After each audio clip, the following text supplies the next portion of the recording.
December 9న నూతనంగా ఎన్నికైన శాసనసభ్యుల పదవీ ప్రమాణ స్వీకారం చేపట్టారు.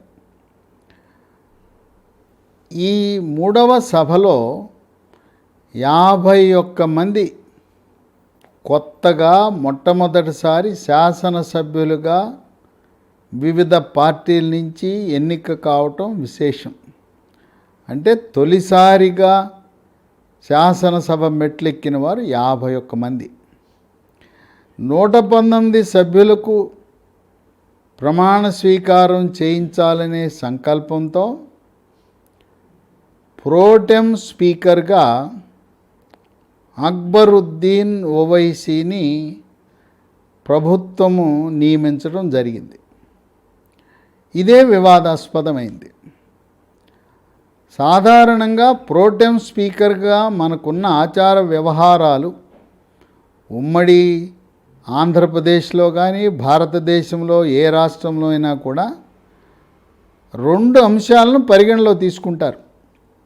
మొదటిది, ఎక్కువ సార్లు ఎమ్మెల్యేగా ఎవరు గెలిస్తే ఏ పార్టీ వాళ్ళైనా వాళ్ళు ప్రోటెం స్పీకర్ అవ్వాలి. 2, ఇద్దరూ సమానంగా గెలిచి ఉంటే అప్పుడు వయస్సుకు ప్రాధాన్యత ఇవ్వాలి. పెద్ద వయసు ఎవరికి ఉంటే వాళ్ళను ప్రోటెం స్పీకర్గా పెట్టాలి. ప్రస్తుత సభలో 8 సార్లు గెలిచిన ఏకైక వ్యక్తి కేసీఆర్ హాస్పిటల్లో ఉన్నాడు కనుక తదుపరి 6 సార్లు గెలిచిన శాసనసభ్యులు ఉన్నారు. 6 సార్లు గెలిచిన శాసనసభ్యులు బీఆర్ఎస్ పార్టీ తరపున పోచారం శ్రీనివాసరెడ్డి, దానం నాగేందర్, తలసాని శ్రీనివాస యాదవ్. ఎంఐఎం పార్టీ తరపున అక్బరుద్దీన్ ఓవైసీ ఉన్నాడు. ఈ నలుగురిలో సీనియారిటీ పరంగా, వయసు పరంగా అన్ని రకాలుగా మంత్రిగా పనిచేశాడు పోచారం, సభాపతిగా పనిచేశాడు పోచారం, స్పీకర్గా పనిచేశాడు పోచారం. ఏ రకంగా చూసినా పోచారం శ్రీనివాసరెడ్డి ప్రోటెం స్పీకర్ కావాల్సి ఉన్నది. దాన్ని కాదని వీళ్ళు ఓటు బ్యాంకు రాజకీయాలకు వెళ్ళిపోయారు కాంగ్రెస్ వాళ్ళు. ఓటు బ్యాంకు రాజకీయాలే కాదు, మరొక అంశం కూడా తెరపైకి వస్తూ ఉంది. టీఆర్ఎస్ పార్టీ ఆవిర్భావానికి ముందు ఎంఐఎం పార్టీ వాళ్ళు కాంగ్రెస్ పార్టీతో మైత్రిలో ఉండేవారు, సహచర్యంలో ఉండేవారు, పొత్తులో ఉండేవారు, కలిసి పనిచేసేవారు. అలాంటిది టీఆర్ఎస్ పార్టీ ఆవిర్భావం తరువాత టీఆర్ఎస్తో కలిసి పనిచేస్తూ ఉంది ఎంఐఎం.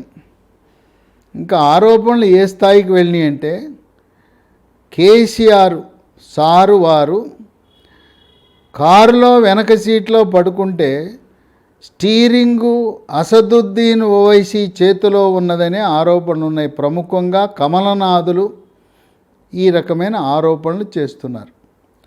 అటువంటి అవినాభావ సంబంధం ఉన్న బీఆర్ఎస్ పార్టీకి ఎంఐఎం పార్టీ మైత్రిని విడదీసి అవసరానికి ఎప్పుడైనా అవసరం వస్తే ఆ 7 సభ్యుల యొక్క మద్దతు పొందటానికి ఏదైనా కారణం వల్ల అసంతృప్తితో ఉన్న అసమ్మతి ఎమ్మెల్యేలు ఎవరైనా తోక తిప్పితే, బయటికి పోతే ఈ 7 సభ్యుల మద్దతు పొందటానికి ఈ రోజున మైత్రి బంధము కాంగ్రెస్కి ఎంఐఎంకి ప్రారంభము. ఎంఐఎంకి అక్బరుద్దీన్ ఓవైసీని ప్రోటెం స్పీకర్గా నియమించటమే. ఎంఐఎం పార్టీ వాళ్ళకు కావాల్సింది వ్యాపార ప్రయోజనాలు. ఏ ప్రభుత్వం ఉన్నా వాళ్ళ మాట సాగాలి, వాళ్ళు చెప్పిందే వేదము. వాళ్ళకుండే విద్యా సంస్థలు కానీ, వాళ్ళకుండే బహుళ అంతస్తుల భవనాలు కానీ, వాళ్ళు చెప్పిన విధంగా పాత బస్తీ వాళ్ళ నియంత్రణలో ఉండే విధంగా సహకరించే ప్రభుత్వానికి మద్దతు ఇస్తారు. మనం గతానికి గుర్తు చేసుకుంటే 2012 సంవత్సరంలో అప్పుడు తెలంగాణ రాష్ట్ర ఏర్పాటుని కాంగ్రెస్ పార్టీ మద్దతిస్తూ ఉంటే ఆంధ్రప్రదేశ్లో ఉండే శాసనసభ్యులందరూ కూడా వాళ్ళు ఈ తీర్మానాన్ని వ్యతిరేకించి అవిశ్వాస తీర్మానం పెడితే ప్రభుత్వాన్ని పడగొట్టాలనే ఒక ఆలోచన చేసినప్పుడు కాంగ్రెస్ అధిష్టానము ఆనాడు 18 ఎమ్మెల్యేలు కలిగిన ప్రజారాజ్యం పార్టీతో సంప్రదింపులు జరిపి ప్రజారాజ్యం పార్టీని విలీనము చేసుకోవటము ద్వారా కాంగ్రెస్ పార్టీకి ఎటువంటి సంక్షోభము రాకుండా అప్పుడు అవిశ్వాస తీర్మానము పెట్టిన సంఖ్యాబలంలో ఎటువంటి సమస్య రాకుండా ఏర్పడింది. పిఆర్పి పార్టీని విలీనం చేసినప్పుడు చిరంజీవికి కేంద్ర మంత్రి పదవి ఇచ్చారు. రాష్ట్రంలో సంకీర్ణ ప్రభుత్వంలో సంకీర్ణం కాదు కలిసిపోయిన తర్వాత 2 మంత్రులకు అవకాశం ఇచ్చారు, 2 ఎమ్మెల్యేలకు. రాయలసీమ నుంచి రామచంద్రయ్యకు, కోస్తా ప్రాంతం నుంచి గంటా శ్రీనివాసరావుని పిఆర్పి నుంచి కాంగ్రెస్ పార్టీలో విలీనం చేసినందుకు బహుమానంగా 2 మంత్రి పదవులు ఇవ్వటం జరిగింది. ఆ విధంగా ఆ రోజు 2014 వరకు నిరాటంకంగా అవిశ్వాస తీర్మానాన్ని తట్టుకునే విధంగా పిఆర్పి ప్రజారాజ్యం పార్టీ సహాయపడింది. అదేవిధంగా ఇప్పుడు ఎవరైనా అవిశ్వాస తీర్మానం ప్రవేశపెడితే 7 ఎంఐఎం ఎమ్మెల్యేలు మద్దతు ఇచ్చే విధంగా వాళ్ళని మచ్చిక చేసుకోవటానికి ప్రోటెం స్పీకర్గా పెట్టారనే ఆరోపణలు ఉన్నాయి.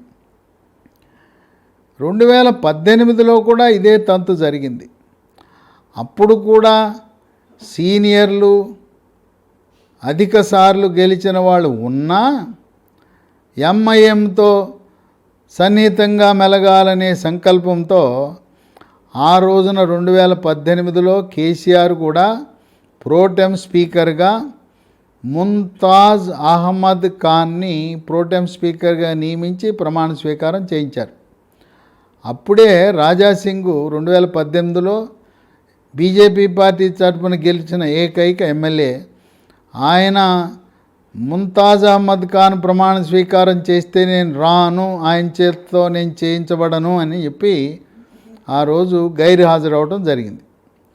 ఈ రోజున మరి అక్బరుద్దీన్ ఓవైసీ ప్రోటెం స్పీకర్గా రాజ్భవన్లో లాంఛనంగా 9 డిసెంబర్ ఉదయాన ప్రోటెం స్పీకర్గా గవర్నర్ తమిళిసై ప్రమాణ స్వీకారం చేయించారు. ప్రమాణ స్వీకారానికి ఎమ్మెల్యేలు వివిధ పార్టీల వాళ్ళు వస్తే Bharatiya Janata party బహిష్కరించింది. Pro tem speaker యొక్క ప్రమాణ స్వీకారాన్ని బహిష్కరించింది. ఈరోజు సభను కూడా బహిష్కరించారు భారతీయ జనతా పార్టీ కమలనాథులు ఎమ్మెల్యేలు.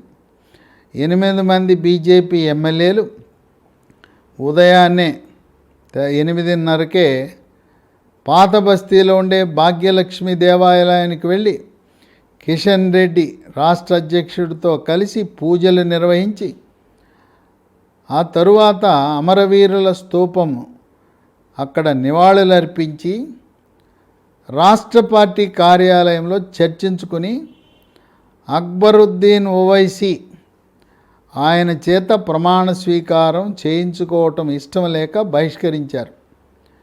తదుపరి రంగారెడ్డి జిల్లాకు చెందిన వికారాబాద్ నుంచి గెలిచిన కాంగ్రెస్ ఎమ్మెల్యే గడ్డం ప్రసాద్ కుమార్ లాంఛనంగా స్పీకర్గా ఎంపిక కాబోతున్నాడు. ఏకగ్రీవంగా ఎంపిక కాబోతాడు. ఆయన దళిత సామాజిక వర్గానికి చెందిన వ్యక్తి. గతంలో మంత్రిగా పనిచేసిన అనుభవం కూడా ఉంది. ఈ రోజున 10 మంది ఎమ్మెల్యేలలో 8 మంది బీజేపీ ఎమ్మెల్యేలు సభకు గైరు హాజరవటం అనేది విశేషం. కేసీఆర్ కూడా ప్రమాణ స్వీకారం హాస్పిటల్లో ఉండటం వల్ల రాలేదు. కేసీఆర్ యొక్క ఆరోగ్య పరిస్థితిని పర్యవేక్షిస్తూ హాస్పిటల్లో తండ్రి వద్ద ఉన్న కేటీఆర్ కూడా ప్రమాణ స్వీకారానికి రాలేదు. వీళ్ళు సభ్యులు కోరిన విధంగా తదుపరి స్పీకర్ ఎన్నిక అయిన తరువాత వారితో ప్రమాణ స్వీకారం చేయించే వసతి ఉన్నది. ఇక భారతీయ జనతా పార్టీ తరపున శాసనసభాపక్ష నేతగా ఎవరుంటారనే ఆసక్తి నెలకొన్నది. ఇది జాతీయ పార్టీ అధ్యక్షుడు జేపీ నడ్డా, అమిత్ షా, ప్రధానమంత్రి మోదీ ముగ్గురు కూడా కలిసి మాట్లాడుకుని నిర్ణయించుకుని ఇక్కడ తెలంగాణ రాష్ట్ర శాసనసభ బీజేపీ పక్ష నేతను నియమిస్తారు. కొన్ని ఊహాగానాలు ఉన్నాయి. కామారెడ్డిలో మాజీ ముఖ్యమంత్రి కేసీఆర్ ప్రస్తుత ముఖ్యమంత్రిని రేవంత్ రెడ్డిని ఓడగొట్టిన జైంట్ కిల్లర్, చరిత్ర లిఖింపజేసిన వెంకటరమణారెడ్డి చరిత్రలో నిలిచాడు. దేశ ప్రజల దృష్టిని ఆకర్షించాడు. ఆయన కేసీఆర్ని 2వ స్థానానికి నెడితే ప్రస్తుత ముఖ్యమంత్రి 3వ స్థానానికి నెట్టబడ్డాడు. అందువల్ల వెంకటరమణారెడ్డికి శాసనసభాపక్ష నేతగా అవకాశం కల్పించడం సమంజసమని హైకమాండ్ భావిస్తున్నట్టుగా వార్తలు వెలువడుతున్నాయి. అయితే మరొక 2 పేర్లు కూడా పరిశీలనలో ఉన్నాయి. నిర్మల్ నుంచి గెలిచిన మహేశ్వర్ రెడ్డి, ఇది 2వసారి. వెంకటరమణారెడ్డి మొదటిసారి. మహేశ్వర్ రెడ్డి ఆల్ ఇండియా కార్యక్రమాల కమిటీ, అఖిల భారత కాంగ్రెస్ కార్యక్రమాల కమిటీ చైర్మన్గా కూడా విధి నిర్వహణలో అనుభవజ్ఞుడు. ఆయన్ని ఉపనేతగా పెట్టే అవకాశాలు కనపడుతున్నాయి. రాజా సింగ్ 2018లో ఒకే ఒక్కడు, అందువల్ల పోటీ లేదు. ఆయనే శాసనసభా పక్ష నేత అయ్యాడు. ఆయనకి తెలుగు భాషపై పట్టు లేదని, గ్రామీణ సమస్యలు తెలవదు, రైతుల సమస్యలు, గ్రామీణ ప్రాంతాల సమస్యలు తెలవదని, కొంచెం ఆవేశపడతాడని, ఆలోచన లేకుండా రెచ్చగొట్టే మాటలు మాట్లాడతాడని, అదిగాక 1 సంవత్సరం పాటు ఆయనపై సస్పెన్షన్ వేటు వేయటం, వీటన్నిటి కారణాల వల్ల రాజా సింగ్ని మళ్ళీ శాసనసభాపక్ష నేతగా నియమించే అవకాశాలు తక్కువ. కిషన్ రెడ్డి జాతీయ హైకమాండ్ బీజేపీ ఆదేశాల కోసం ఎదురుచూస్తున్నాడు. వెంకటరమణారెడ్డిని బీజేపీ శాసనసభాపక్ష నేతగా నియమించే అవకాశాలు కనపడుతున్నాయి. ఇక టీఆర్ఎస్ శాసనసభాపక్ష నేతగా ఆ ఎమ్మెల్యేలందరూ ఏకగ్రీవంగా కేసీఆర్ని నియమించుకున్నారు. కేసీఆర్కి క్యాబినెట్ హోదా ఇస్తారు. ఆయనకి ఉపనేతలుగా కేటీఆర్, అలా కేటీఆర్తో పాటు హరీష్ రావు లాంటి వాళ్ళు సహకరించడం జరుగుతుంది. ఎంఐఎం పార్టీ తరఫున గతంలో లాగా అక్బరుద్దీన్ ఓవైసీని ఎంఐఎం పార్టీ తరఫున శాసనసభాపక్ష నేతగా నియమిస్తారు. ఇక సిపిఐకి ఒకే ఒక సభ్యుడు కూనంనేని సాంబశివరావు. కూనంనేని సాంబశివరావు సిపిఐ పార్టీ శాసనసభాపక్ష నేతగా వ్యవహరించడం అనేది అది సాధారణంగా జరిగే విషయం. ఒకే ఒక్కడు ఆయన ఆ పార్టీ తరపున అధికార పార్టీతో పొత్తులో కలిసి గెలిచాడు. ఆ విధంగా శాసనసభాపక్ష నేతల ఎంపిక ప్రక్రియ జరగబోతా ఉన్నది. అక్బరుద్దీన్ ఓవైసీని ప్రోటెం స్పీకర్గా నియమించటము ద్వారా కాంగ్రెస్ పార్టీ ఎంఐఎం పార్టీని ఆకర్షించి రాబోయే కాలంలో ఎంఐఎం పార్టీ బీఆర్ఎస్ పార్టీకి దూరమయ్యే సంకేతాలున్నాయని విశ్లేషకులు భావిస్తున్నారు.